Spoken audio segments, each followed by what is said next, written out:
महाराष्ट्रातील लातूर जिल्ह्यातील जळकोट येथील कल्याणी गॅस एजन्सीबाहेर घरगुती गॅस सिलेंडरसाठी ग्राहकांची मोठी गर्दी उसळली। 42°C तापमानात वृद्ध महिलांसह शेकडो नागरिकांना तासनतास लांबच लांब रांगांमध्ये उभे राहण्याची वेळ आली आहे। एजन्सी प्रशासनाच्या निष्काळजीपणा आणि अव्यवस्थेमुळे मोठा त्रास सहन करावा लागत असल्याचा आरोप नागरिकांनी केला आहे।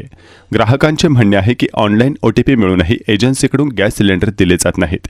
याबाबत जळकोट तहसीलदार आणि उदगीर उपविभागीय अधिकाऱ्यांकडे तक्रार करूनही कोणतीही कारवाई झाली नाही। रांगेत उभ्या असलेल्या एका महिलेला उष्मा आणि थकव्यामुळे चक्कर येऊन ती खाली कोसळली। त्यामुळे नागरिकांमध्ये संतापाची लाट पसरली। स्थानिक नागरिकांनी आरोप केला आहे की सामान्य लोकांना रांगेत उभे ठेवून एजन्सी चालक दलालांच्या माध्यमातून घरगुती गॅस सिलेंडर जादा दराने विकत आहेत। तसेच मुखेड, कंधार आणि नांदेड जिल्ह्यातील हॉटेल आणि धाब्यांना सिलेंडरचा पुरवठा केला जात असल्याचाही आरोप करण्यात आला आहे। गॅस एजन्सीवर आलेल्या ग्राहकांनी एजन्सी कर्मचाऱ्यांवर उद्धट वागणूक आणि टाळाटाळ केल्याचा आरोप केला आहे। वेळेवर घरगुती गॅस सिलेंडर मिळत नसल्याने जळकोट तालुक्यातील नागरिकांमध्ये तीव्र नाराजी व्यक्त होत आहे।